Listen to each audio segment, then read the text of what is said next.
All right, today we're going to be talking about for Unit 2 taxonomy. And so I have two insects today. And so we're looking at this insect. All right. And then I have this insect, so this beetle. Now they look very similar, right? They're both black in color, but you can see that they're different sizes, but a little bit different. So you can see the antenna, one has a horn on it, the other one doesn't. So classification, we will see many different types of insects in the world. And so over all of these years, we have been able to classify them. One thing I love to search for outside is different types of mushrooms. I love to get different types of mushrooms and dry them and use them for decoration and put them in nature collections. But in order to do that, that means I've got to classify them. I need to know which ones are poisonous, which ones that are possibly edible, which ones are healthy.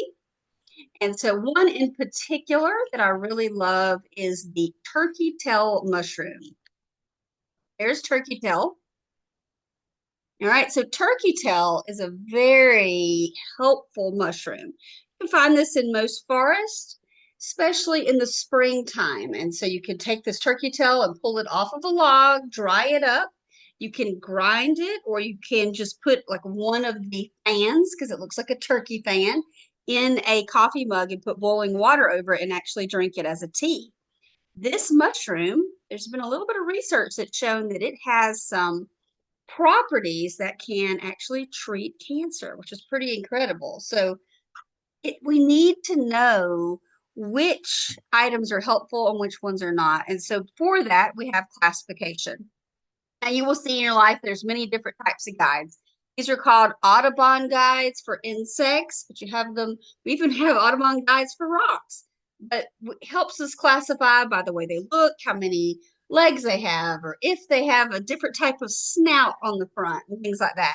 A golden guide is what we usually use for our younger students, but very similar. Whoop, very similar with the pictures, normally classifying them by color first. And then, of course, with our older students, our middle and high school students and adults, most of us use the Audubon Guide. But classification is important. And how we classify, we call this taxonomy. Let's head on over to our slideshow. All right, taxonomy and classification. Why do we classify? Well, we just talked about this. Biologists want to better understand organisms and how we're going to organize them in a system that can be used. One tool is classification, meaning the grouping of objects or information based on their similarities. It's going to be color usually first, how many wings, how many legs, and what does the antenna look like? Taxonomy is the branch of biology that groups and names organisms based on the studies of their different characteristics. Biologists who study taxonomy are called taxonomists. So we go all the way back to Aristotle, 384 BC. He developed the first system of how we're going to classify it. We still use that system today. He classified them into two groups, into plants and animals. Now, he named millions and millions of species, but he is the father of taxonomy. So, which ones are easier? All right, look at this. Watch out, there's a bear behind that rock. Or we could say, watch out, there's a large, furry, four-legged creature with long claws, a big mouth set, and a short snout muzzle attached to a round head, containing small eyes and a short triangular ears behind that rock. Well, we don't want to say all that, right? So it's easier if we're able to say, hey, that's a bear, or that's an anteater, or that's a robin, and things like that. So that is why we need to use the taxonomy system. Now we can see, here's an example. We have a lot of different cats in the United States. We've got mountain lions, cougars, panthers, pumas, and things like that. And so by being able to classify those, we can identify them closer. So we can see, look at this cat, we're looking at the color. even the size of the ears and the weight of the animal, and that helps us classify it and be more precise. Now, when we go back to Linnaeus, 1701 to 1778, he was from Sweden and he was a naturalist, and he devised this two-part system having the genus and the species.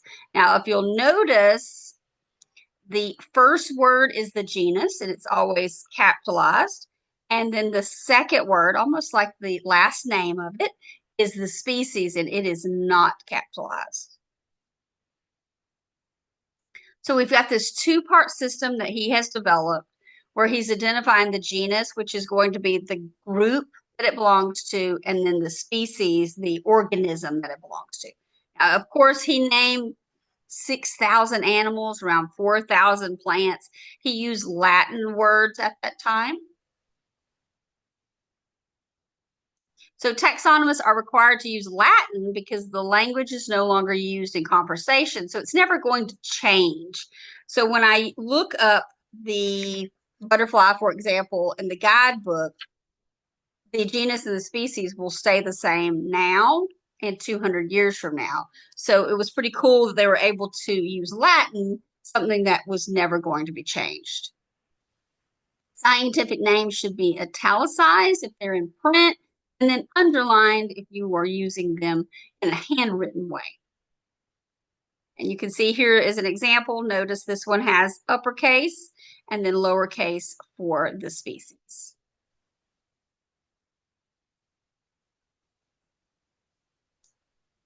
Now, many times these names tell us where it came from or where it was discovered.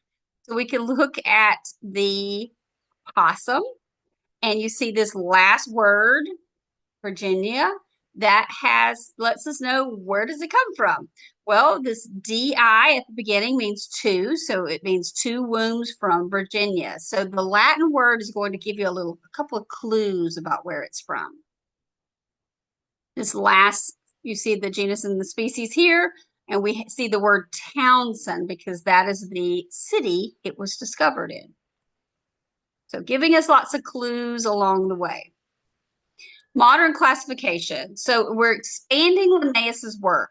We're trying to identify and see the relationship. Now, are all things, everything on Earth, have they all been discovered? No. And that's always been my goal when I was in college. I really wanted to discover an insect that no one else had discovered, so I could, of course, could name it after myself or something. But you know what? They are many, many different organisms that have not been named yet, especially in the ocean. And so you could still name something after yourself if you're interested in that field of work. So how are living things classified? Let's summarize it. So in this classification system, they're going to be categorized first. Then we're going to group them. We're going to subdivide these groups. And then a group of organisms is called a taxon. That's the plural word for taxa. And then organisms are ranked in the taxa, and they're going to range from having these broad characteristics to really specific ones. So again, if I was looking at my insects here, I could say, okay, the beetle has 6 legs. Well, lots of beetles have 6 legs. I would say, all right, this beetle is black. Again, lots of beetles are black. But then when I say, all right, well, it has 2 horns on it, all right, that's a little bit different. So we're getting more specific and we'd be able to classify it differently then. Something interesting about this is a stag beetle is the legs have hair on them. So again, little bitty tiny things that you're going to be able to take it from the broad sense to a smaller sense. Now, we can have different, they're called mnemonics. So the M is silent. And these are ways that you help remember it. So we start with the kingdom, which is big, right? So think about a king's kingdom. It will be huge, right? A whole country. And then we're going to get a little bit smaller. So think of it as a triangle. So we start with kingdom, phylum, class, order, family, genus, and species. One way you can remember that is thinking of a mnemonic, which is just a fancy word that's going to help you remember it. Like kings play cards on the fine green sofas. I've heard lots of different mnemonics that students have made. So today I would pause this video and try to think of your own mnemonic to help you remember the order. The smallest taxon is going to be the species, that's second word, and organisms that look alike and they can successfully interbreed among that species. And then the next largest taxon is going to be the genus, a group of similar species that has similar features and they're really closely related. So looking at the ranking, so we can see the appearance here of a lynx, a bobcat, and a mountain lion. Well, we know they're all cats, right? But we can see some of the differences of the tufts of the ears, the size of them. You can see the mountain lion is more lean compared to a bobcat, which is a little bit wider. So they are all in this same, of course, grouping system, but now we're able to look at them and leave that broad sense and start to say, okay, what's the genus and species, and what are the differences between these three cats? So the goals are to place organisms in categories, right? Systems must be capable of being used for information retrieval. Anyone should be able to identify an organism. You should be able to go to the library, or if you've bought a guide, and you should be able to identify it easily. You're going to place these organisms into categories that have ancestor descent relationships also. And you can see here's your kingdom, phylum, class, and order. Hopefully you've got a mnemonic now that will help you remember those. Now we have lots of different types of models, and what we're referring to is if we were going to draw out the tree of which one is a descendant of it each. And so we do have different types of models that scientists will use, and it will show the common ancestral group. So we're going to start with our six kingdom system. So if you're taking notes, I would go ahead and write down kingdom. So let's look at this kingdom. This kingdom, and we're looking at a glacier here. This kingdom is unicellular, prokaryotic. They could be autotroph or heterotroph. The cell walls are made of peptoglycan. They reproduce by binary fissions. That's a little bit different. They live in harsh environments, which is unbelievable that in this geyser, if we were able to safely get a cup of the water and put it under a microscope, we would actually see things that are alive. So they're able to live in this salty area, very hot springs, 200 degrees. It's possible, yes. And then here's another kingdom. So this is unicellular prokaryotic 2, also autotroph and heterotroph. Cell walls again. So if you see, we're very similar, but now we're going to look for some of the differences between this kingdom. This one's also reproducing by binary fission, and this is going to be our common bacteria. So what is in yogurt? But we also could see things that cause food poisoning. So when I think about this kingdom, I think about E. coli. Me and you both have E. coli in our stomach. It's when it really gets out of control that it gives us problems. Our next kingdom is kingdom Protista. This, again, let's look at the similarities, unicellular and multicellular. Let's go back up. All right, so we got unicellular, we got prokaryotic. So we can see now some differences are beginning to appear. The cell walls are now different. It's also autotroph and heterotroph, around 50,000 species. They reproduce asexually, and this is most of our amoebas. Kingdom fungi, my favorite. Again, unicellular, multicellular, heterotrophic. Cell walls are different. They reproduce asexually. Lots of different species of our mushrooms, our puffballs.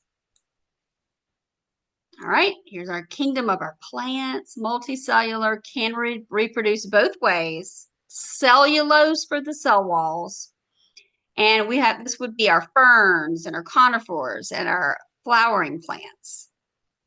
All right, this is us, Animalia. And so we see here no cell walls reproducing sexually. All animals have some type of symmetry, meaning that if you were to cut it right down the middle, it's about the same on both sides. So here is your main kingdoms. So I'm going to start back if you're taking notes. So here you go.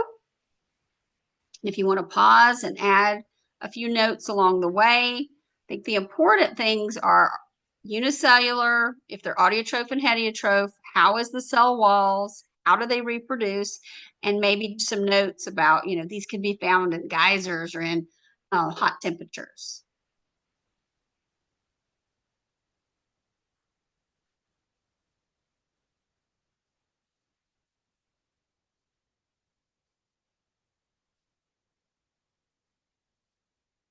All right, so that concludes our lesson today on taxonomy. I would encourage you today to go outside and look at some similar insects or some similar birds, and then notice the differences. All right, thank you so much.